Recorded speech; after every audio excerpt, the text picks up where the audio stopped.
Pittsburgh Steelers fans, thank you for joining us for another Friday night episode of the Homies Podcast. Tonight, you just got two of the homies for the first hour anyway. Myself and the homie, Mr. Algorithm, a.k.a. Big-G in the building. Big-G, what's happening? I hear the live chat already jumping. Yeah, man, it's over there lit up. I guess they'll get the lit sign, but they going at each other already, man. Good for clarity, too, Tim Lyons. Wasn't nobody at no McDonald's, bro. I was having internet problems. You was probably in the line at the McDonald's trying to get you a McFlurry's. But I wasn't at the line at McDonald's. I had internet issues. So, but we're here, man, and the live chat is lit up. We got a lot of people over here, man, early and often. And Tate, like you said, man, we're going to have so I seen where you called it the therapy session. Man, this is a come to the Lord moment tonight. Like, we're going to have to tell some truths, bro. And for all clarity and all purposes, I got the all 22 film about 2.5 hours ago, almost 3 hours ago. I haven't been able to watch through all of it because I was having issues here at the house, but I watched a lot of it. I've looked at some of the grades across the spectrum concerning how the Steelers played and all whatever else on different things and national media. I even read PFF's mess. So and this might be one of the first times I agree with probably 80% of all PFF take. This might be one of the first times I agree. PFF told a lot of truths in this week's report concerning the Pittsburgh Steelers. But we're going to get to it. And we thank all y'all for rocking with us over in the live chat, man. We got about 50 people in here. I know for sure within the first 10, 15 minutes, we're going to have over 100 people. So welcome. It's Steelers-centric. I don't even know how much time we're going to spend on the Bengals. They don't have a game this week. We just played the Browns. And we'll talk a little bit about them Ratbirds. It's all Steelers podcast, man. Well, they hit then. They get no time, dog. Yeah. No time. They ain't here. They team gets no play in this ride. Oh, they hit then. With all of our Steelers people, you're going to have an opportunity to rant tonight. And, oh, by the way, Super Chats is going to steer the conversation. I mean, we got stuff we're going to talk about. But if you got something you need to get off your chest tonight concerning the Pittsburgh Steelers, put in a Super Chat, send it. You jump to the front of the line. We're going to talk about it right off the back versus even talking to the rest of all the people about what we got. But we got a lot of information. And we're about to spend a whole hour breaking it down this week, bro. So, Mean Green said, Big G, can you explain to Steelers Nation what happened last night?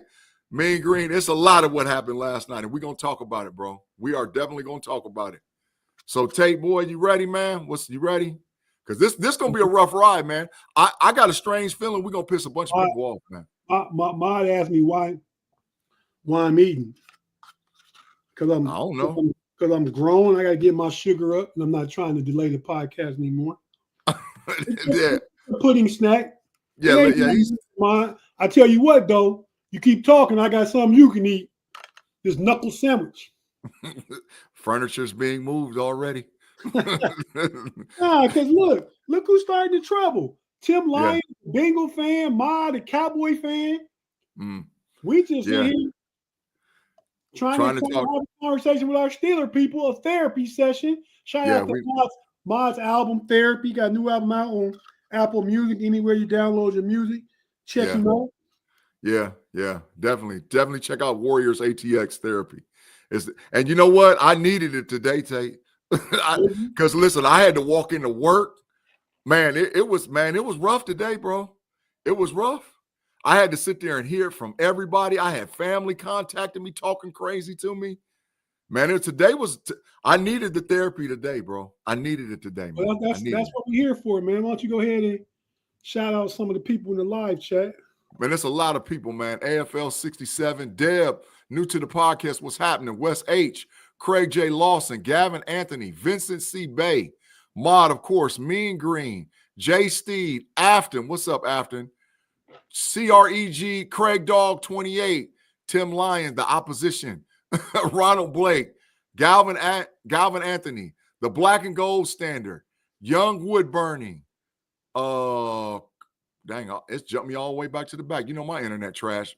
George T. Swoozy, Juice Bellamy, Rob Lightfoot in the building. What's up, Rob? Hey, man.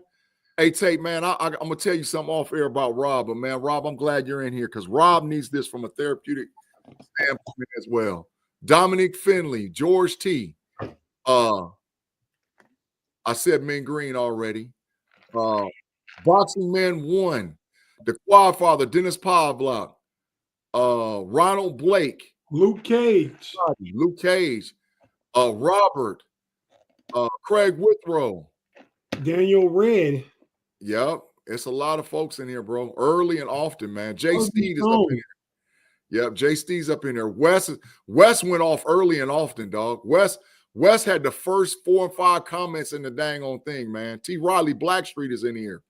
So we got a lot. Phoenix 55 is up in here. Vincent C. Bay. We got a lot of people, bro. We got a lot of people. It's up to 74. Like I said, just talking that fast, it jumped from 47 to 74. Well, let's take a quick break. If you're watching on YouTube, we're not going anywhere. We like to get a break in early and the break in about midway through, then we can coast to the end. What we're going to do is take this break, come right back after that, let Big G give his assessment. Then y'all ask questions or make comments off that, and we'll address your comments because we want to shout out to the homie Danny Littlejohn. Yeah, facts. Yeah, what's up, Danny, man? What's cracking? Phoenix 55 jumped in, and Kevin Brokenborough jumped in, too. I see somebody else I seen that jumped in, man. Who was that I saw, dog? Juice Bellamy was in here, and Joel, the San Francisco John Edberg is in here, and he's in there, too. I'm with Juice Bellamy. I really wasn't angry, but I didn't watch, like, during the win streak, it's easy to get up or during the afternoon and look at some of the sports TV. I ain't watched none of it today. Yeah, it was toxic today. No FS1 or ESPN, nothing. I ain't want to hear nothing about it. It was toxic today, bro. It was toxic. I mean, I was at work and I had people showing me snips and clips about who said what and how they did it, man. I was like, man, come on, man. Come on, man. Come on, man. So, yeah, this is therapy, bro. It's going to be therapy, and the people going to need it. So, happy holidays, Phoenix 55. We appreciate it. We are at that time of the year, man. So, thank you, man. Happy holidays to everybody in the chat. Because for a lot of y'all, this might be the last time we holler at y'all till before the holidays. Where did this become a Tomlin trap?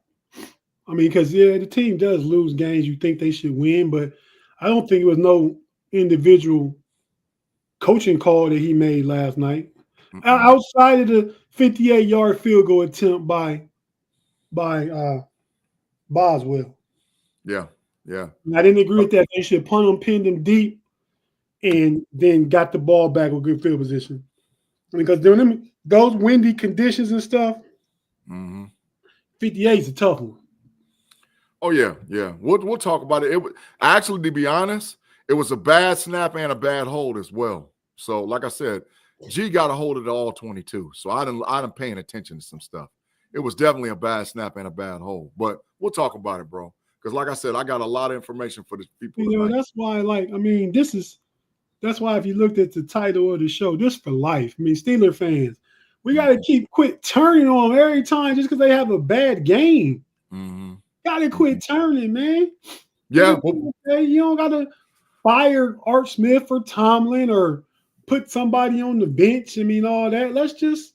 Oh, no, wait a minute. Hold on. Somebody going to the bench after I get done tonight, dog. Where my sign at? Somebody going to the bench, and I didn't identify the link, dog. Somebody going. I'm gonna get to it. Somebody's headed to that bench. Somebody's headed, and I'm gonna hit you with some facts, boy. And like when I saw it, because the stuff I read, looking up the grades and all whatever else, and I started watching it on film, I was like, oh yeah. So yeah, but like I said, we'll get to it. Let's take the break and come back and give the people, because it's all Steelers all day today on this opening homies segue, bro. Okay, well, we're going to take a quick break. You're watching on YouTube. Don't go nowhere. You listen on audio. We have to hear a few words from our partners, and we'll be right back after this.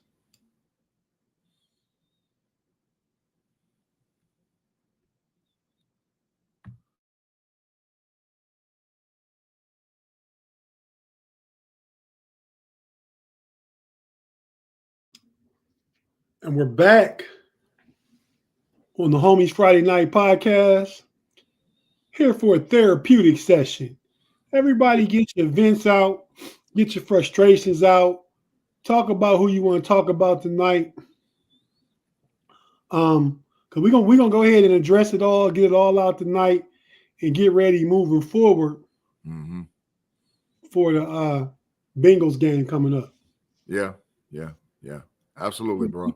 Read your brother's comment, man.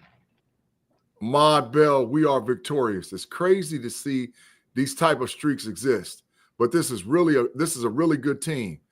This happens. You could be 3-7 and have Jerry Jones as your owner. Don't fret. Mod, that might be one of the full facts thing you ever said in your whole life, dog. I'm talking about 50 years of existence. Mod might have hit the full facts, bro. He might have hit it, bro. Because we do need to relax, but we do have to tell the truth. There's a lot of things we got to tell the truth about, bro. A lot of stuff, man. All right, so go ahead and give us your assessment, Big G, and let me know if anything in the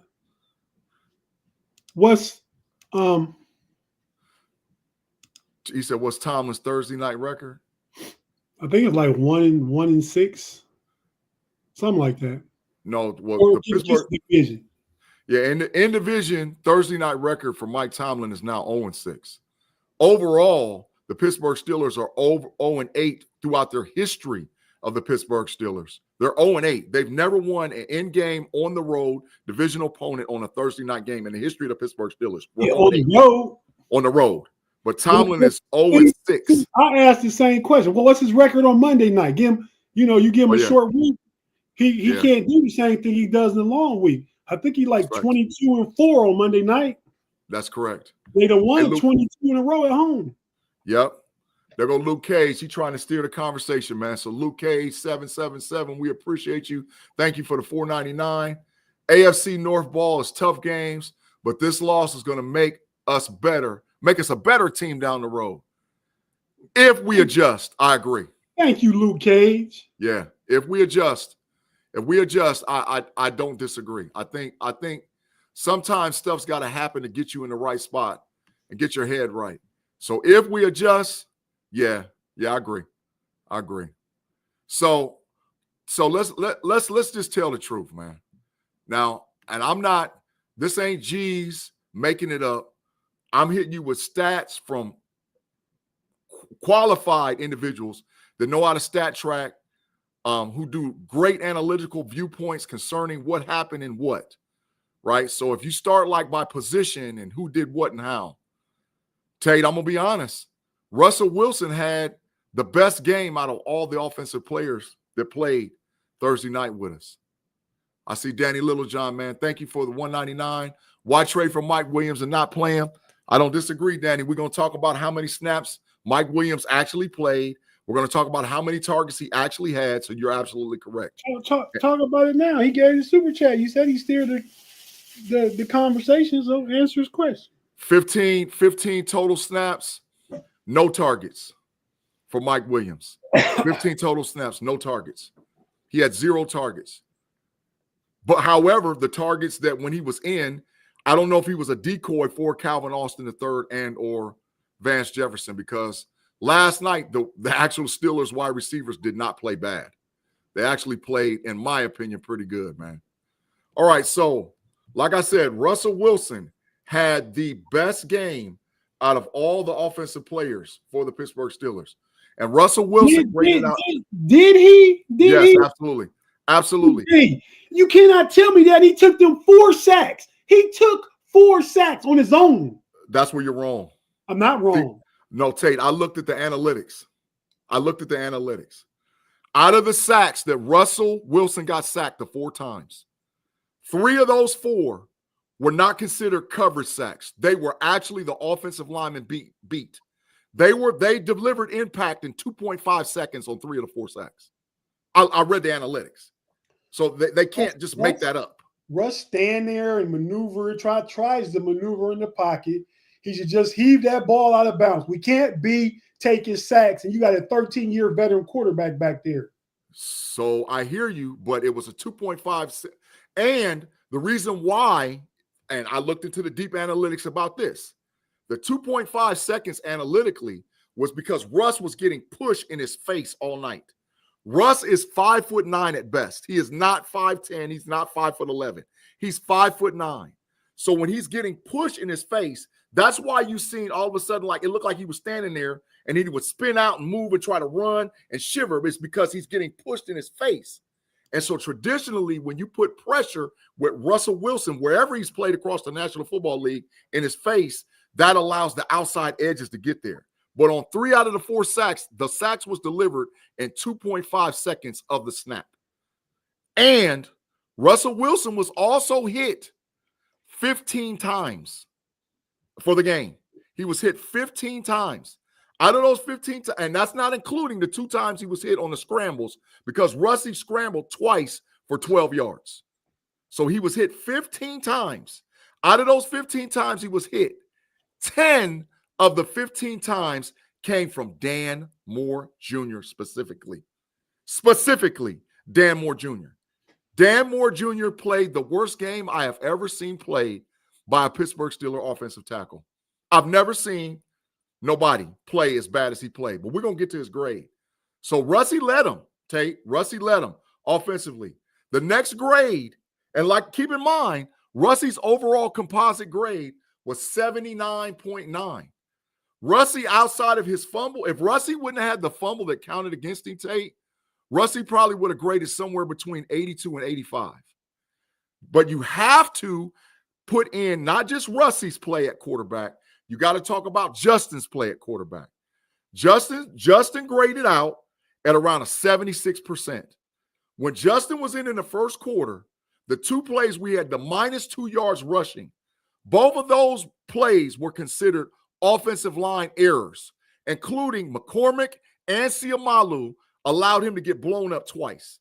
And this goes to the coaching, because Arthur Smith ran the same play twice, didn't come out of a different formation, didn't do a different snap, just literally said, okay, we're going to run the same formation at you, and let's see if you can beat you, because we're going to try to surprise you. So that's why we got the 2 carries for -1 yard or -2 yards in that first quarter, and that's why we didn't go back to Justin until late in the third and the fourth quarter. So compositely, the Steelers quarterbacks, in my opinion, didn't play bad. The next highest grade, Tate, for the offense for the offensive stat team was Freiermuth. Freiermuth graded out at 78.9%, bro. So he was the next guy up. Freiermuth actually, from a blocking standpoint and a composite standpoint, Freiermuth did not play a bad game. Now, this was the killer part, though, and this even speaks to Dan Moore. Freiermuth was in and chipped Myles Garrett, whoever played at that defensive end, 63% of the snaps he played in. He chipped. So that means Dan Moore got help. 63% of Freiermuth snaps, because Mount Washington played 65% of his snaps on the right-hand side with Broderick Jones.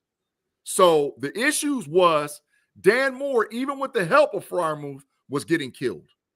So Muth did what he did. He executed the way he was supposed to. His ability to get open. Now, Russie, from what I saw in all 22 film, right in that first parts, Russie missed Muth twice. There was one time Muth was standing wide open, but Russie was looking left. If he just would have swung his head to the right, Muth was standing in the flat wide open. So it's a little bit on that, man. Claude Bishop, bro. Man, Claude, you said you was going to be on the road, but hey, he's here, so I appreciate it, bro. Thanks for the $5. He says, do you still believe that the Steelers have an elite defense? Claude said, hell no. 7 out of 10 at best, with Arthur Smith as Matt Canada, and Russ was their player on O. Arthur Smith was not Matt Canada, bro. That's not true. And they do have an elite defense, and I'm gonna get to that here in a minute. So, Tay, do you think? No, I'm not gonna put Claude. You know what? I'm gonna start prefacing Claude. If he super chats it, I'm not gonna put him in the matrix. But Claude, we're giving you the keys to the kingdom right now. So you got the keys to enter anytime you want to, man. So, like I said, Tay, the keys. I mean, the defense. I mean, the inability last night to get to the quarterback. James had way too much time. in Joey Porter's play. Mm-hmm. I think Patrick Queen played a good game. I think Peyton Wilson played a good game. I think Deshaun Elliott played a good game. It was Dante Jackson played good games. The inability of the front seven to get to the quarterback, and even though Nick Herbert did get a strip sack, one. Hey man, so let me do this. Instead of talking about who had good games, let's talk about who had bad games, because I think that will help the conversation. I got 3 targets on offense. Dan Moore Jr., number 1. Connor Hayward played horrible. And the third one, this going to piss Steeler Nation off, Zach Frazier. Those 3 players had horrible games. Horrible games. That matter of fact, you can contribute 70% of the inefficiency with the Steelers offense on those 3 guys. Connor Hayward was in a total of 17 snaps for the Steelers last night. He graded negative, Tate. He had a negative grade. How do you get a negative grade on 17 snaps? Hey, Rob King got to go to the Matrix. He said Pickens is AB 2.0. You got to get rid of this guy. He's no. Now, what he did do wrong last night is he went up in the stands and fought. But we'll get to him when we talk about him. But yeah, he's not AB 2.0. So you vote him in the Matrix. Adios, muchachos, my friend. Adios, muchachos, my friend. We will see you later. We will see you on the other side. What? He got into a little scuffle at the end because, I don't think a pass interference should have been called, but dude definitely Newsome, I believe, drove him out the end zone, grabbed him, and just carried him out the back of the end zone while the Hail Mary was going on. Yeah, Newsome and Pickens actually got into a fight.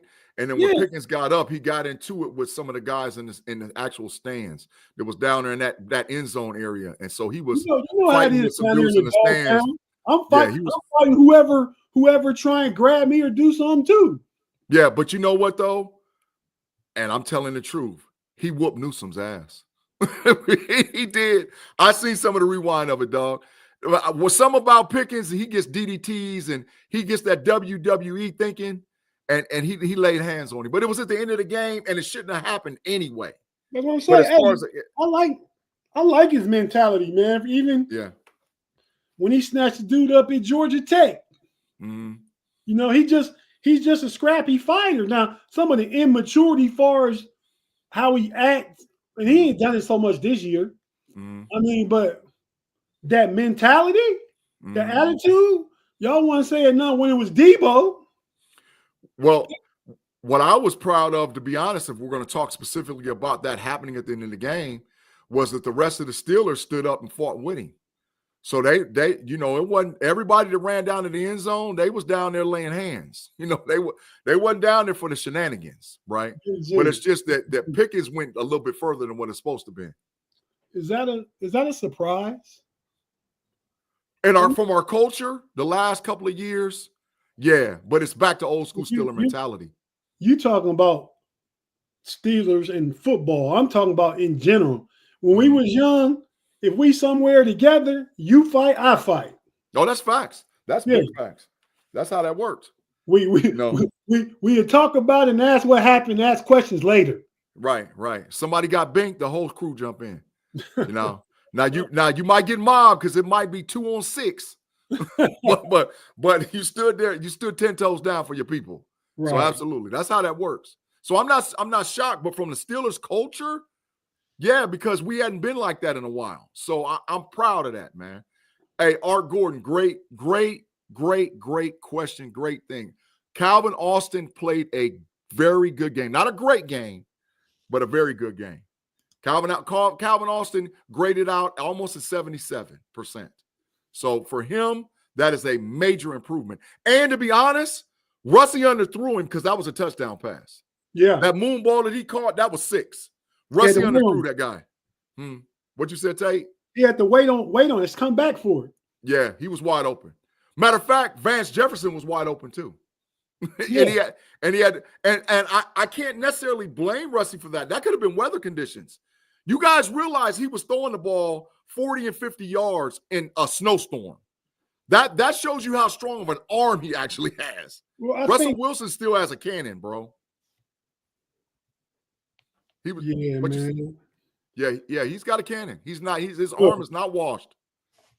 Let me I wanna preface how they talking. Who? The chat? Huh? The chat or the Browns?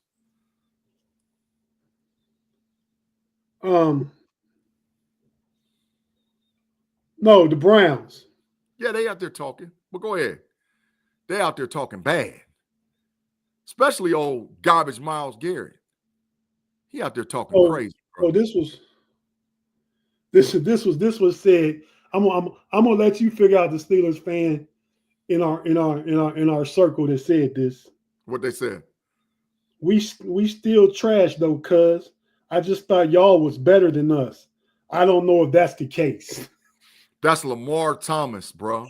Sweet T. That's identifiable, Sweet T. Get up out of here, bro. No, a dead clock is right twice a day. You know, you played your Super Bowl. We know that. The Browns played the Steelers in their Super Bowl at their crib in a snowstorm, and you won by 5 points. No. But it's more about us losing the game than the Browns winning the game. Cleveland didn't win that game. We lost that game. We gave that game away. They played a competitive game, but I'm not complaining about the whole game. A little better, more creative play calling that series after Dante Jackson got the interception to really try and go after a first down. Well, I mean, let's talk about that series. It's 3rd and 1. They come up to the line. Justin's in the game. Justin identified one-on-one coverage to the outside for George Pickens, right? But it's 3rd and 1. But Arthur Smith in his headset throw the ball. Justin should have audibled the play and ran an RPO and got the first down. That right there would have knocked another 2 minutes off of the clock. So, or the Browns would have had to eat up their timeouts or whatever kind of way. So in all fairness, that was pass interference on George Pickens and the DB of the Browns. They just didn't call it because they didn't call nothing either way all night. There was never a pass interference called either for the Cleveland Browns and on the Pittsburgh Steelers all evening. No PIs got called, period. What Tim Lyons say? It was a fun game to watch. Yeah, it was. But we played horrible. We played horrible. The first half was horrible. And we got, like I said, the 3 guys. I think Hayward to the bench. When Pruitt is all the way 100% healthy, Hayward's snaps are going to drop way down. I look for Hayward to play less than 10 snaps per game moving forward. I look for Pruitt to surpass Hayward on the depth chart because he cost us. Matter of fact, on the first drive, he cost us a possible, which we could have possibly where we could have moved a lot closer twice. He jumps off sides, he misses blocks, he misses chips, he does ill-advised things, and so moving forward, he's not our tight end 3. He's not. And Tate, you know, I was going off last night on the Know It Alls podcast, right, about one of them tackles to the bench. It ain't one of them. It's Dan Moore Jr. Dan Moore Jr. to the bench. When Troy Fautano was 100% healthy, Dan Moore Jr. is to the bench. Dan Moore, I looked at Dan. So to be fair, I had to go back and look at Dan Moore's last 3 PFF grades. His last 3 was horrible, but this was his worst game. Dan Moore is getting worse as the season progresses. He had some good games with the first 4, 5, 6 games, but these last 3, he has played horrible. So Dan Moore Jr. is to the bench. What Art say? What? It's two different things. Let's take a quick break, our last break. We'll come back and we address Art's question. Yes. Watching on YouTube, stay with us. We're not going anywhere. Audio side, have to hear a few words from our partners. We'll be right back after this.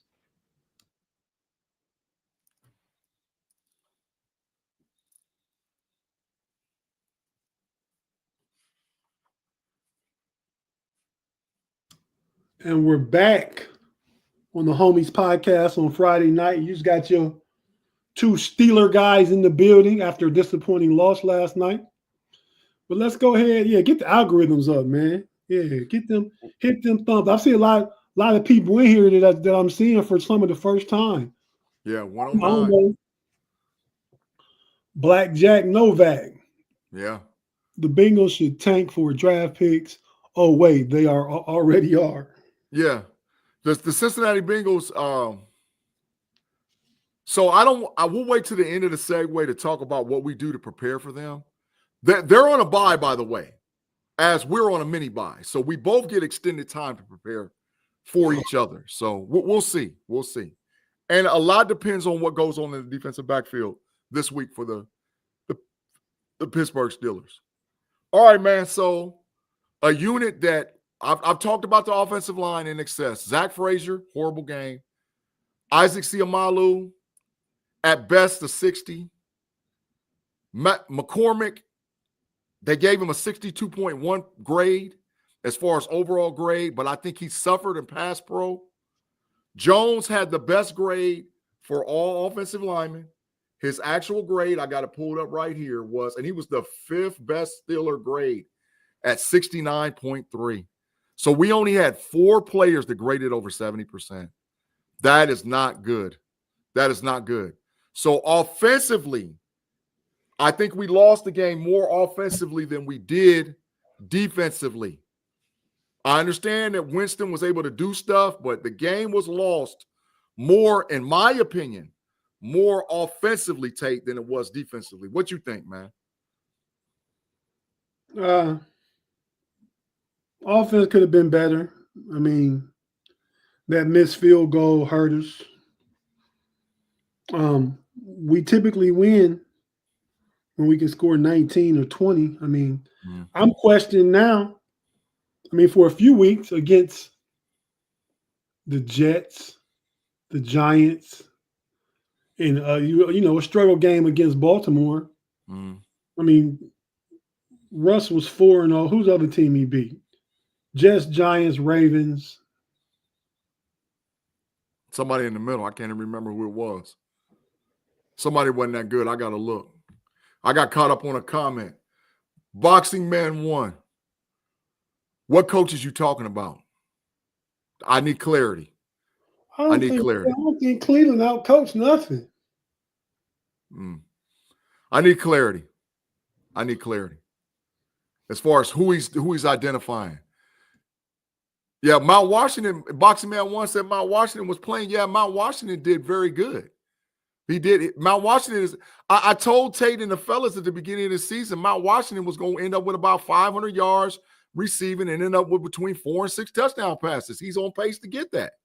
He's a critical part of the offense with Russell Wilson. He's critical. So the Commanders game was of the game. Oh yeah. So that's 4. That's why they're saying Washington. Yeah, absolutely. 4 wins for Russie. But like I said, I want to preface this. Russell Wilson struggles when teams attack him in the middle of the offensive line. He can't step up to see. He's 5'9". He's not 5'10", and he's not 5'11". He can't see. So that plays a factor in it, and that's where the Browns attacked us a lot outside of the edge. Allow me to say this. At first, start of the season and into that 4-2 start, I was all with Justin. Okay. Russ goes 2-0, then 3-0, then 4-0. I'm all with Russ. Okay. Russ lose the game the way he looked last night. You know, he played a good game from a self standpoint himself. You know, the offense. I mean, you just more multiple and more explosive with Justin in there. Maybe not with the deep ball accuracy, but just the threat in the run game opens stuff up. I mean, the pass opens stuff up too, but the threat of Justin, he just got it. I mean, that ball to Pickens was almost a good play, but I agree with you. I think it should have just been a matter of getting the first down, but they trying to take the kill shot. But they had money, and somebody said a few minutes ago that 15-yard punt really hurt us too. Oh, that killed us. I mean, that's was one of the most critical plays of the game. But last night, Tate, and in my opinion, Justin should have got more snaps than what he did, because that was a Justin Fields game. You know, Claude Bishop got another super chat. Stop biasing Big G. Tomlin, BS and Big G. Tomlin and Terrell Austin lost that game, and now you're a big fan of PFF. I'm a little disappointed in you, G. LOL. I'm not a big fan of PFF. I said preference. I don't know where you was at the beginning, Claude. At the very beginning, I said this is one of the first times in my whole life watching football and understanding how football works and played at an NFL level that I actually side with PFF considering the grades. No, and Tomlin, listen, let's put this to bed, Tate, concerning Mike Tomlin. Okay. This game where I had an issue with Tomlin was only on a couple of plays. And I don't think those plays were critical. I think that if you're going to clarify what coaching, what defensive adjustments did we make when the Cleveland Browns ran crossing routes the whole freaking night and they ran rub routes and pick routes the whole night? That we never went to press man tough. That's how you beat rub routes and press routes. You can't sit back in zone and let a guy flash in front of your face and knock another guy off, and then the other guy comes in behind him on crossing routes and rub routes. So if anything, Austin didn't make that adjustment by going more press, which would have allowed some of our defensive linemen to get closer to put pressure on Winston, because the line didn't play bad. Every interception that Jameis Winston had, it was because of pressure applied by the Steelers' defensive line, and or they tipped the pass and all whatever else. Cam Hayward played an outstanding game. Keanu Benton played an outstanding game, right? Loudermilk played a good game. So it wasn't so much that the defense played bad. And if you want to blame someone from an adjustment standpoint, maybe blame Austin for not playing so much single high zone, because I hate that coverage anyway. Single high zone sucks. You're trying to disguise and see it. They know. NFL quarterbacks know when a guy comes across your face, if you don't move, you're in zone. You can't disguise that. So that's the whole reason why NFL quarterbacks put people in motion. Because when they send a guy across, if you don't move, you're in zone. So it wasn't about that last night. There should have been an adjustment made, in my opinion, from Terrell Austin, bro. In my opinion. Now, people are saying everybody know Tomlin run the defense. Nah, man. Stop blaming Mike. You know what? All you Steeler fans, I want you to wait till the end of the season when Mike Tomlin wins Coach of the Year. This blaming Tomlin. Because every time Tate's on that hyperbolic. Every time you can't say get rid of Tomlin. You can't do that. Who's better than Mike Tomlin in the league outside of Andy Reid? Tell me. I'm waiting. McVay? No. Shanahan? No. So who's better than him? So Tate, I'll calm down and don't have my blood pressure going crazy, bro. I'll let you jump in with that about that Tomlin issue. Well, it seems to me it was all good just a week ago when they beat Baltimore. When they was on a 5-game winning streak. But the moment something bad happens, a loss, don't even got to be a bad loss, a loss. Mm-hmm. And this is against a division rival in their house where we lost 4 out the last 5 in Cleveland. Mm-hmm. That all burners turn to Tomlin. Mm-hmm. I mean, that's ridiculous. TJ Watt ain't getting no sacks, no nothing last night. What y'all gonna say about him? Yep. Fire TJ. Trade TJ. Ain't nobody saying that. Yeah. But that's a coaching issue too, Tate. Because I was pissed off about that. You can't keep lining Watt up at the edge. I looked at stat up today. Watt got chipped or blocked by multiple people 85.7% of the snaps he was on the field. You have comparable edges. You have Herbig. You have Smith. When Highsmith gets back, Highsmith, Put him in the middle with Patrick Queen. Let him go at the different gaps across the center. Let him go at the outside the guard one-on-one. Get that way to get pressure on the quarterback. You can't keep lining wide up at the edge and thinking he's going to get home. It's not going to happen. Teams are literally, and Shannon White, I seen a comment he put in there. 3 by my side of refs. Shannon, yeah, because what I've already watched in the all 22, I seen a bunch of plays where TJ Watt was held, bro. I seen a bunch of plays where TJ Watt got held. I seen it where he got held. So I mean, the refs wasn't paying no attention, but that's what we call in football talk. Let them play. And they let him play. So you have to move TJ Watt around. So if you want to blame anything defensively, coaching-wise, Austin, you got to go in there and have a conversation with Tomlin about moving Watt from the edge. I don't disagree with Shannon with this comment, but then when it's good, give the man his flowers. Mm-hmm. It go both ways. He's not, you know what I mean? Yeah. It goes both ways, Tate. It goes both ways. It goes both ways. No diddy, no doubt. Hey, Last King of Scotland, man. Thank you for the $1.99, man. This is not a conversation about Justin, man. Justin played well for what he did. But that was a game Justin should have played more snaps. That was definitely a game Justin should have played more snaps. That game conditions alone should have had Justin in there. And they waited, and that might have cost them. They waited till the fourth quarter to bring him in as a spark. No, you can't do that. He wasn't sent to the bench for a reason. He had a 30-yard run. That was a spark. He threw one pass, and it was a PI. Pass. It was PI.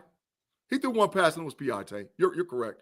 And like I said, he threw the ball 40 yards in a snowstorm. That was literally on target. It wasn't like it was way over. It was literally right there. You know, people don't understand Russie's arm and Justin's arm is very strong. Both of these guys got strong arms, right? I agree. And I saw some of the pressers too. The wide receiver said they couldn't see the ball. So, Tim Lyons, man, for the $2, keep your head up, Steeler Nation. You're not 4-7. Tim, you know what? You about to get the facts, bro. You got to get the fact. We're 8-3 and still win our division, and people act like the sky is falling, bro. The sky's not falling. The sky's not falling. It is not that serious. But it wasn't good last night. I don't see nothing Tomlin did last night that was wrong. I mean, it might not didn't go the Steelers' way, but it's not because of anything Tomlin called or did. Mm-hmm. Like I said, I disagree with the 58-yard field goal. I disagree with it. He knows Boz is capable of that. But considering the conditions, I probably wouldn't have tried it. It's early. I'd have played defense. But that don't make it wrong. Mm-hmm. You know what I mean? I think it comes down to the inability to get pressure on the quarterback. Jameis Winston had way too much time. Mm-hmm. You know? So, again, I'm not going to put any of it on Tomlin last night because, like I said, when they was 8-2, it was all good. Now they 8-3 and people changing, jumping ship. That's why I said this is, no love nor loyalty. Mm-hmm. Yeah, you're going to have – there's a long season. You're going to have games where things like this happen. And I do believe – Explain that to me, Big G, because I don't know. So are you talking about the last 57 seconds when they had the ball at the half or in the fourth quarter? The last 57 seconds? No, it wasn't terrible clock management. Russie got flushed out of the pocket, which made him throw the incompletion, and it went from 16 seconds to 11 seconds.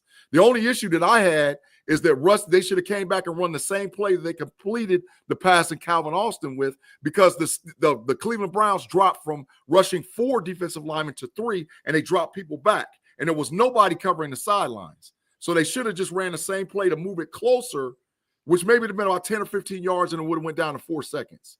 So if you're critical about that, okay, that's one play, but that one play didn't make or break that thing. That was the end of the second half. I don't remember the end of the first half. Well, the end of the first half, we had the ball. People forget that Russie fumbled, like literally, and gave the Browns their touchdown, right? And so from that point, Tomlin, if you're going to say he went ultra conservative, he did, because he didn't want another mistake, right? Because another mistake in Browns territory for Cleveland would have resulted in points. And he knew at that point Dan Moore was getting his behind kicked. So he wanted to go into the half, make the adjustments, and be like, look, we got to block this guy. So, I understand his play calling towards the end of the first half because Rusty had just turned it over and gave Cleveland a free 7, which ultimately we lost the game by 5. So, lifelong Steelers fan said, I believe the Steelers will get it together. We've done more with the makeshift offensive line than most teams. Absolutely. Absolutely. Considering injuries, considering what happened, considering, our first round pick has been out for the whole season. Daniels, who was playing the best on the offensive line, has been out for the whole season, and we're still able to be 8-3. Yeah. I'm not saying the Steelers don't have heart, but you got to tell the truth about positions and who played what and what they did, right? Last night was a bad game across the board. Hey, Luke Cage got a super chat, bro. Steelers fans got to relax. We're still at the top of the division. Steelers for life. That's facts, Luke Cage. Facts. That part too, Luke. Shout out to you, man. Yeah. KB Kevin Brokerborough said something about Chris Parker. What about him? He said, like KRS-One say, we still number 1. Yeah, facts. That is facts. I mean, it's not. This is not the end of the world. Like I'm going to keep saying, boxing man number 1 our whole coaching staff never can adjust in a game. That's not true. Yeah, I think that for the majority of the year, they've made great adjustments at halftime. Yeah. That's matter of fact. You know how I can quantify that, Tate? The Pittsburgh Steelers score more points in the second half than any NFL team. So our second halves are traditionally better than our first halves. That's based on adjustments. I think their point differential is better than any team in the NFL. Facts. In the second half. Facts. We make adjustments defensively when we shut the opposing team down, and we make adjustments offensively. What has killed the Pittsburgh Steelers over and over and over and over again is that we fail in the red zone. That is what kills us. That's why we win games the way we win games, because instead of getting touchdowns, we're getting field goals. And that's where the adjustments got to come. Moving forward, and I'm telling you, Steeler Nation, whether or not you believe it or not, you're going to need both Rusty and Justin to win through this thing. In the red zone, Justin is going to help the Steelers. He's going to help us. That element of him throwing, passing, running, all that's a big thing. Shout out to the homie Timmy D. We're a second half team. You've been watching the Steelers all season, Timmy D. Thank you. Claude Bishop, man, here we go with this with the 2 binkers. Claude said, thanks, Claude, for the 2. How about his time at directly after his 3rd and 7 and 4th and 2? What'd he say? So I know what he's talking about. What happened was he flipped quarterbacks. He initially went from 3rd to 7, had Rusty in the game, flipped Justin, called timeout because he wasn't sure he wanted Justin there. And he wanted to flip back to Rusty. So that might have been some type of issue because the personnel, and if you notice and if you remember, Claude, the play clock fell multiple times with us on 3rd down and 4th down because they were running personnel in and out of the game. So that might have been a communication issue. And in my opinion, in all of my coaching, communication issues do not come from the head coach. Communication issues come from the offensive coordinator to the position coaches in order to get the correct personnel on the field. That's not on Mike Tomlin. And I think you can read Shannon's comment. Shannon said the Steelers just gave the Browns and their idiot fans their early Christmas gifts. The way the Browns celebrated last night was pathetic. That's facts. They're freaking 3-8. You're not doing nothing. That, like Shannon, you probably already heard me say it. That was their Super Bowl. That was their Super Bowl. They feel like they have a moral victory. There are no such things as moral victories in the NFL. There's not. If you have a pathetic season, you have a pathetic season. There's no moral victories. Yeah, I mean, the Browns, that's their biggest game of the year. They didn't beat the Steelers and the Ravens.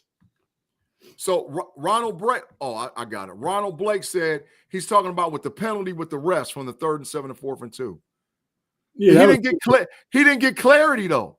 If you remember, they called it one way because really, to be honest, they thought the penalty was something different. He didn't get clarity as far as the penalty, and the ref had to literally walk over there to the sideline and explain to him what was happening because they wasn't giving him clarity.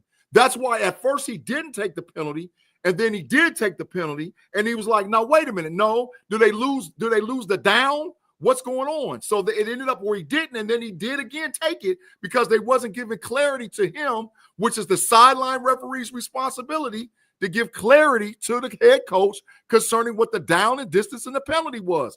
They did not give Mike Tomlin clarity. That's why they allowed him to adjust multiple times off of his call. All right, Big G. I think the next game against the Bengals is an important one. Mm-hmm.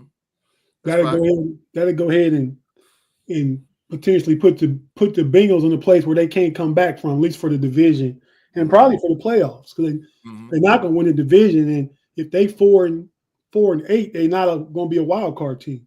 Mm-hmm. They're going to be tough to get a wild card now. The way that Denver and Los Angeles Chargers is playing.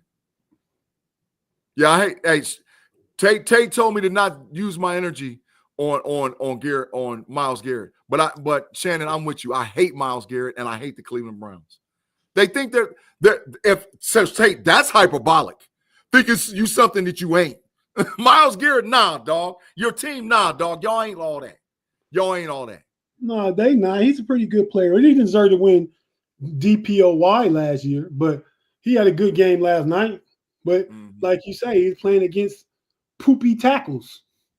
Yeah, Dan Moore. No, like Tate, I'm telling you, I haven't watched through all 22, but Jones didn't play bad, but Dan Moore played horrible. All right, we're gonna get ready to get out of here, man. Get ready to get on the overtime. I'm on first. Where your boy at, man? Who? Your boy B Dirt.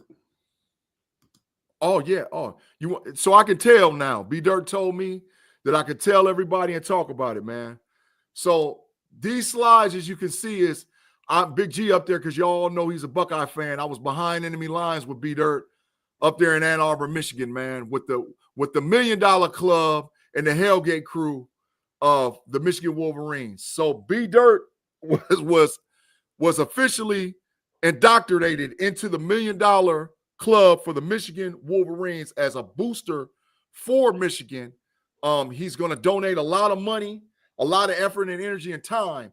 And if you notice, the guy holding the sign that's home of the Hellgate, that guy and the guy at the top picture right above him, standing in front of him, those are the guys that donated $10 million to get Underwood, the number one quarterback of this class, to go to Michigan. So B Dirt, I sent Tate a bunch of pictures. He could only get 4 of them in, but I have pictures with all those guys because I met all of those guys when I went to Hellgate when I saw University of Texas play University of Michigan. So B Dirt, congratulations for being a big-time donor now for the University of Michigan. So your absence from the homies overtime is excused because you up there doing big things for big people and Michigan trying to buy a football team. So I understand. B Dirt. You got to rally the troops. You got to get your bread together. So good job, B Dirt. Good job, man. You know, that's a big honor because B Dirt's done a lot of things at Hellgate. And if any of you guys ever get an opportunity to go to Michigan and experience Hellgate, B Dirt is a hell of a host. Jess is a hell of a host. They're great people, man. Great people. Shout out to the homie B Dirt. Mm-hmm. Hey, man. So we about to jump on over to OT. Mm-hmm. This is here. I'll let you explain the lineup on OT. Mm-hmm. Hold on a second. Let me get it. Pull it up. You got it? Join us, Pay. Yeah, Pay. That's B Dirt again. Hold on. Yeah. Wrong image. I